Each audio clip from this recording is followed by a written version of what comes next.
नमस्कार विद्यार्थी मित्रांनो, आज मी तुम्हाला डिव्हिजन ऑफ फ्रॅक्शन अवघ्या 10 सेकंदाच्या आत आपण कसे सोडवू शकतो हे मी तुम्हाला सांगणार आहे।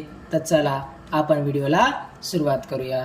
तर विद्यार्थी मित्रांनो, आपल्याला हा पहिला फ्रॅक्शन इथे जसाच्या तसा लिहून घ्यायचा आहे।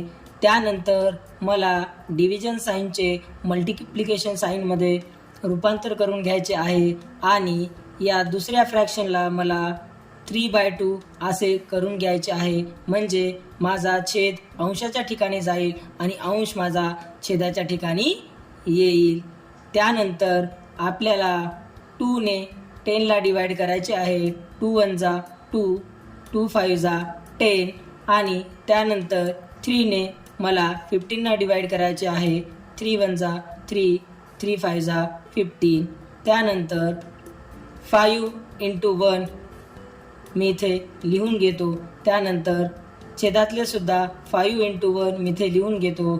5 1 जा 5, 5 1 जा 5 आणि 1/1 म्हणजेच 1। तर विद्यार्थी मित्रांनो, आपल्याला आपले आन्सर मिळाले आहे। तर आपण दुसऱ्या एक्झाम्पलकडे जाऊया। तर इथे सुद्धा विद्यार्थी मित्रांनो, आपल्याला पहिला फ्रॅक्शन जशाचा तसा इथे लिहून घ्यायचा आहे।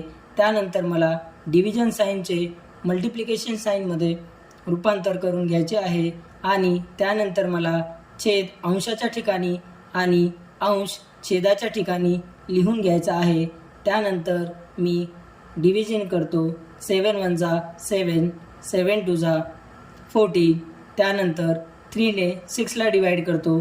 3 1 जा 3, 3 2 जा 6 = 2 × 1 आणि छेदामध्ये 2 × 1, 2 1 जा 2, 2 1 जा 2 = 1/1 म्हणजेच माझे आन्सर 1 येईल।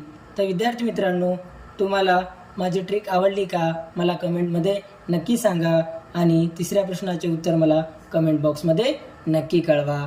थँक्यू।